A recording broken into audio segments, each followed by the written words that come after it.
Cricket বিশ্বে চিরপ্রতিদ্বন্দ্বী ভারত ও পাকিস্তানের মধ্যে নতুন করে উত্তেজনা তৈরি হয়েছে। চলতি এশিয়া কাপের সুপার 4 পর্বে ভারতের কাছে পাকিস্তান হেরে যাওয়ার পর এবার নতুন অভিযোগ নিয়ে দুই দেশই আইসিসির দ্বারস্থ হয়েছে।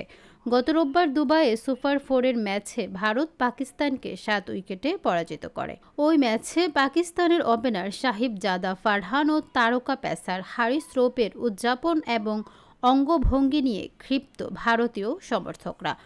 ভারতীয় ক্রিকেট কন্ট্রোল বোর্ড বিসিসিআই সেই ঘটনায় আনুষ্ঠানিক অভিযোগ জানিয়ে আইসিসিকে মেইল করেছে।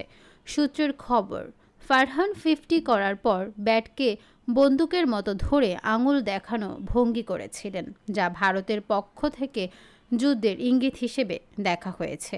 রৌফ যুদ্ধবিমান ভেঙে পড়ার ভঙ্গি দেখান এবং হাতে 6 আঙুল দেখান, যা অপারেশন সিন্ধুদের সময় 6টি ভারতীয় যুদ্ধবিমানের ধ্বংসের সঙ্গে যুক্ত করা হয়।